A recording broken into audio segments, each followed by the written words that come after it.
Good morning, everyone, and welcome back to Real Repairs for Real Customers. I hope you've had your morning coffee. I think morning coffee falls into the same category as the oxygen mask when they fall from the overhead bin. Get yours first, then assist others. I would like to use the occasion of yet another leather table to discuss the mixing of our gray target color. I often get asked about how to mix a gray, and this table presents an opportunity to discuss some very specific but extremely helpful ideas on your approach to grays. So buckle up, let's go to work.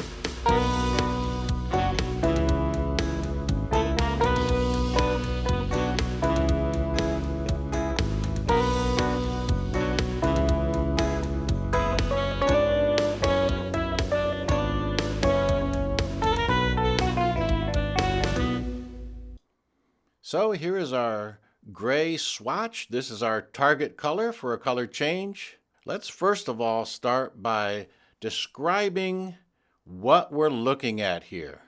Just get an overall assessment. And getting started, let's make sure we're talking about the same things. First of all, on the color wheel, around the circumference of the wheel, we see colors. But where is black and white? On the inside of the wheel, we see a gray scale. This is what we call value, going from dark to light. So then, when we describe our leather, we are going to be talking about two completely different entities, the value or the color. We can see that our gray swatch falls within that gray scale. So would you say that the leather table and the swatch have a very similar value, with perhaps our gray swatch being a little bit lighter? So when two items have a very similar value, it's easy then to see the color differences. And we should make a practice to describe the color differences in terms of one of the 6 pigments, the primaries and the secondaries. Why? Because describing them in this way will also provide the answer for any correction that we need to make. Now, it can be difficult at first for folks to describe what they see in the gray swatch.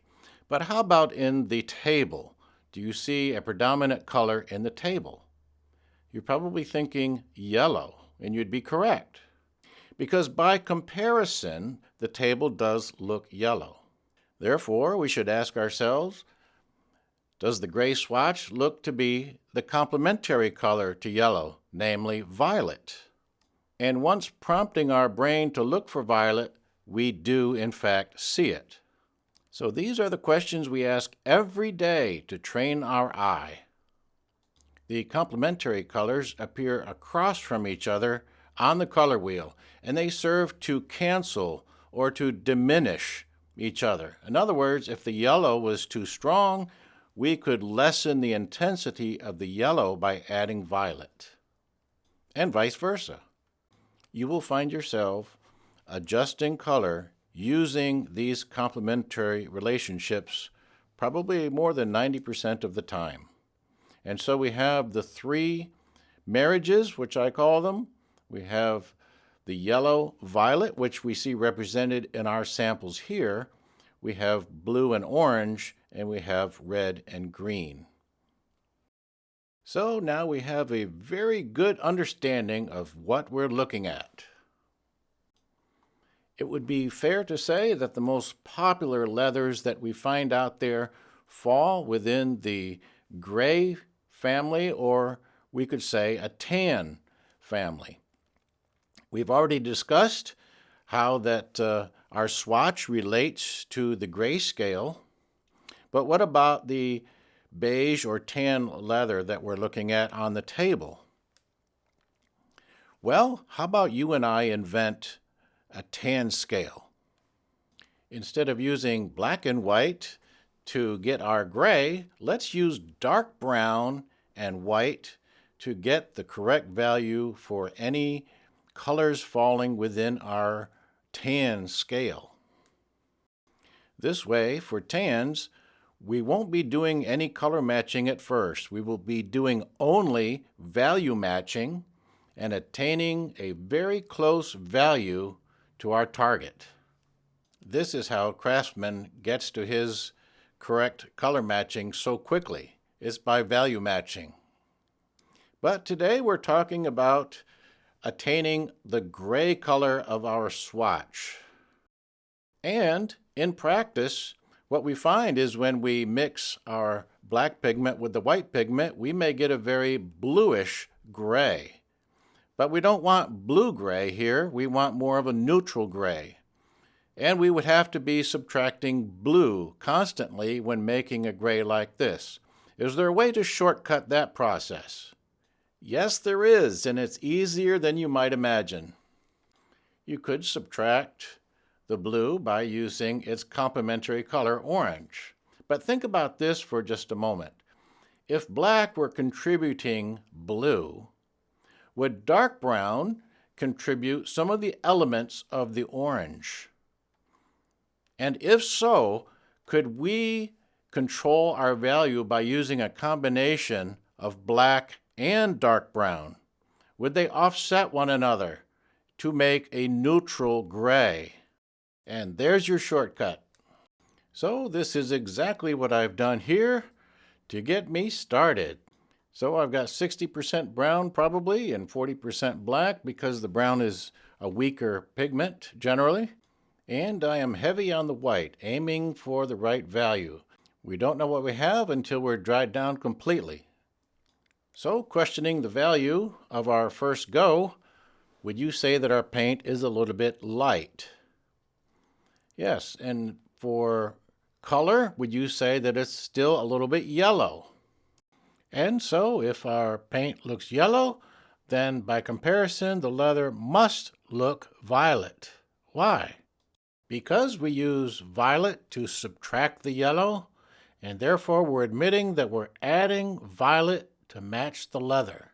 So from both the subtractive and an additive viewpoint, violet is the answer. So we could use just a little bit of violet to offset the yellow.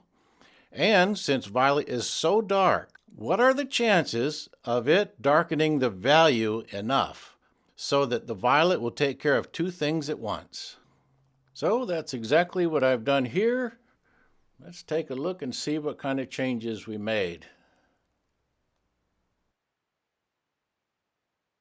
So when I change the color and the value on the same trip, I call that a twofer. And we're going to go with this, of course, bearing in mind that our first spray out might give us a more representative look. So other than that, we're going to go ahead with the same thing as we saw in the previous video, the proper cleaning and prep, masking, and spraying. So typically we're looking at putting 3 coats on to make a good color change. And each coat, of course, is not heavy at all. It's very finely atomized, but put on evenly. I have 3 tables to do, but that doesn't give me very much drying time. So I'm speeding along with the hairdryer in between coats.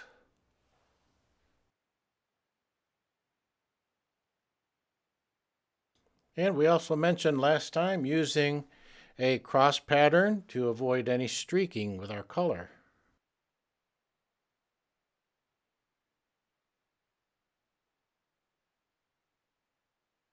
And we'll put our one protective clear coat on as well. So in summary, I hope you see how much fun color matching can be. It's like a game that I play every single day. Our attention to value resulted in us only having to make one small color tweak. You could say that we listened to the leather and the paint and let it tell us what it needed. So there was no guesswork at all in this. I feel that the ability to color match properly is the defining factor in a craftsman that is indispensable versus a repair technician that's easily replaced.